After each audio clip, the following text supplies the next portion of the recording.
94,7 UFM Sweet as You Kesha dengan Die Young. Let's make the most as we're gonna die young, you lovers. Salah satunya adalah dari pengalaman pekerjaan. Mungkin kita bikin apa aja yang siapa tahu bisa menghasilkan buat kita juga. Salah satunya adalah pekerjaan yang dilakukan oleh Dika. Nah, di 8317617 kita juga sudah terhubung barengan sama Pradika, tapi kita panggilnya Dika aja. Karena salah satu profesi yang pernah dialami oleh Dika itu adalah sebagai seorang subtitler. Betul ya Dika ya? Iya, betul. Hai Dika, selamat malam. Halo. Hai Dika. Halo Dika. Hai Rame kita sekarang ini ya. Dika, boleh sedikit ceritanya by accident atau memang memilih untuk menjadi seorang subtitler waktu itu? By accident. Jadi waktu itu ada temen yang somehow dia masuk ke subtitling itu, terus dia bikin perusahaan subtitling itu sama teman-temannya, terus butuh orang-orang yang untuk men-subtitle, terus ya udah akhirnya aku ikutan di situ. Itu yang ada pelatihannya dulu, terus ada softwarenya. Oh, ada. Itu kayak gitu ya? Ada pelatihannya. Berarti itu untuk apa? Untuk film layar lebar atau TV atau gimana? Lebih ke TV, yang di TV kabel itu. Oke. Tantangannya apa sih waktu itu pas jadi subtitler?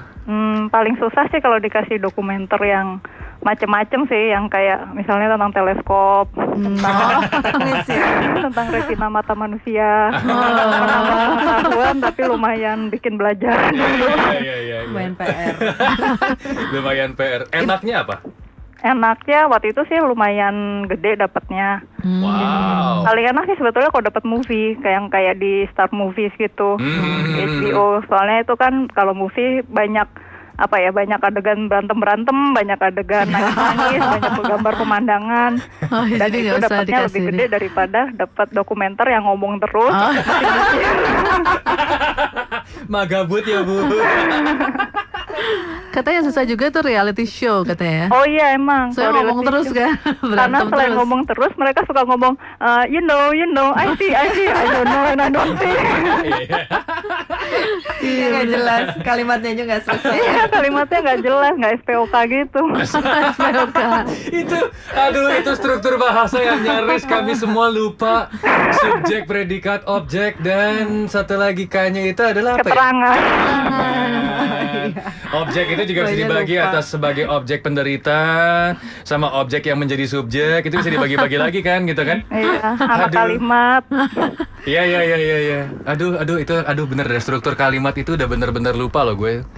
Tapi yang paling gampang buat dibikin subtitlenya apa tuh, Dik? Ya itu si movie itu. Si movie itu ya. Sebenarnya sih paling gampang lagi, yang paling gampangnya banget itu film ini Mandarin. Oh, kenapa tuh? Karena selain banyak adegan silatnya, kan gue translate-nya itu udah ada subtitle bahasa Inggrisnya. Jadi tinggal ngubah dari bahasa Inggris ke bahasa Indonesia. Nah, entah bagaimana si orang Mandarinnya ini ngoceh panjang lebar, sama dia cuma diterjemahin jadi 2 kalimat. Itu asli kayaknya cuma 1 jam udah selesai deh itu. Serius ya ampun. Paling lama emang berapa jam tuh ngerjainnya? Paling lama itu bisa sampai 2 hari. Oh, itu yang dokumenter itu ya? Iya. Tapi oke loh, berarti untuk seorang Dika ini, dia memiliki kosakata yang cukup banyak loh berarti. Sekarang berarti apa? What do you do sekarang? Sekarang editor. Sih? Itu. Cocok. SPOK-nya kepake. Semuanya itu. EYD-nya kepake. EYD-nya. Betul. Tapi apa yang lo paling senengin dari pekerjaan itu waktu itu? Waktu itu karena itu pekerjaannya bisa dikerjain di rumah. Terus jadwalnya bisa menyesuaikan sendiri. Jadi kayak bisa minta kerjaan, gue minta lagi agak senggang nih, boleh minta kerjaan rada banyak nggak? Lo boleh milih nggak lo pengen apa? Atau apa aja yang dikasih gitu? Pas udah deket sama mereka, udah ini sih ya bisa milih sih. Cuman kadang-kadang ada juga yang mereka yang ayo dong ini mendesak. Iya. Kalau sekarang ini kan kita lihat ada banyak sekali pekerjaan-pekerjaan yang kalau menurut kita ini odd, aneh gitu. Kok bisanya ada pekerjaan seperti itu? Dari seorang Dika sendiri yang pernah dengar, menurut Dika itu pekerjaan paling aneh itu apa sih sebetulnya?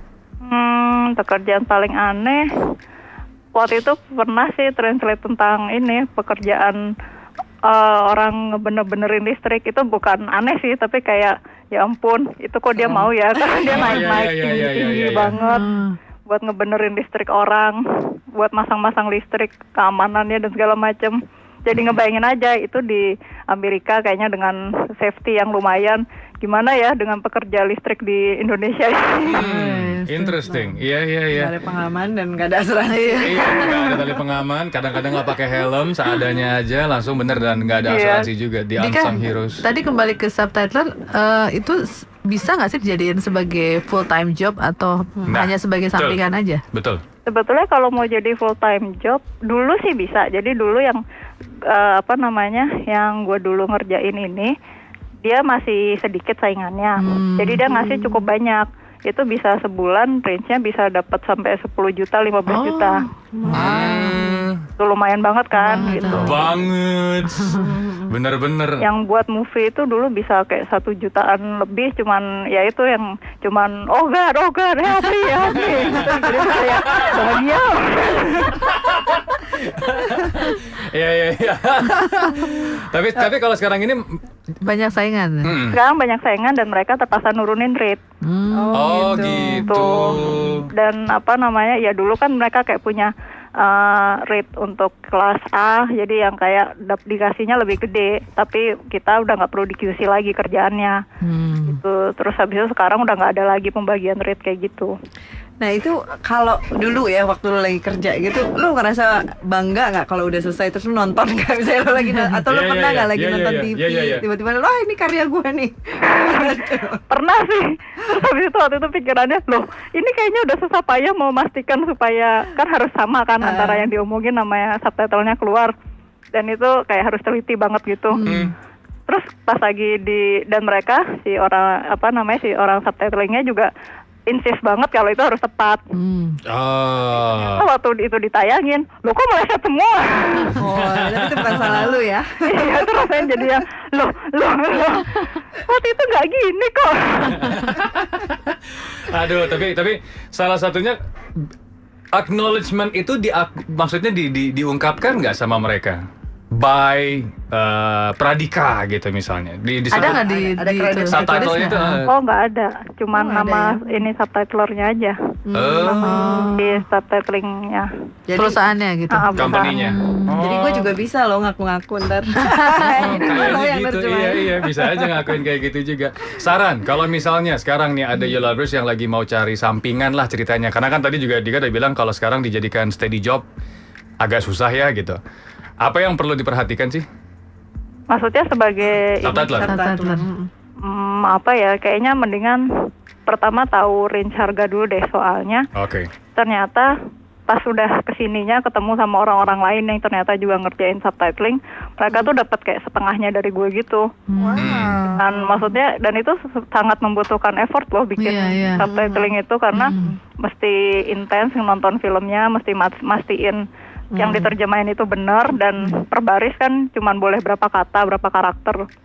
Itu tuh ya itu emang susah, dan ternyata saat rate itu diturunin aja gue nggak rela melanjutkan. Terus ternyata tiba-tiba ada yang malah mendapatkannya setengah dari itu gitu. Jadi ya sebaiknya ya cari tahu aja mana yang ngasih rate paling bagus lah. Karakter apa yang paling cocok untuk kerjaan ini? Kayaknya teliti, terus sabar. Kalau soal ide ya bisa di browsing lah. Karena diedit lagi ya biasanya. Iya. Dika, thank you very much sudah bagi-bagi pengalamannya ya. Sama-sama. Thank you. Bye. Ini menyenangkan sekali ya, maksudnya betul-betul ada loh orang yang mengalami hal itu dan akhirnya bisa sharing sama kita tuh menyenangkan. Dan kesebut kata SPOK itu loh. Itu jadul banget loh itu. Kurikulum 1974 atau apa gitu kayak gitu kan. Kayak ada joke zaman dulu misalnya kayak Raisa menggigit cacing. Raisa sebagai subjek, menggigit itu predikat, cacing itu objek. Penderita. Cacing kepanasan.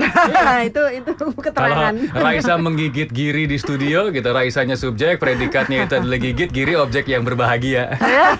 Karena digigit sama Raisa. UFM 94,7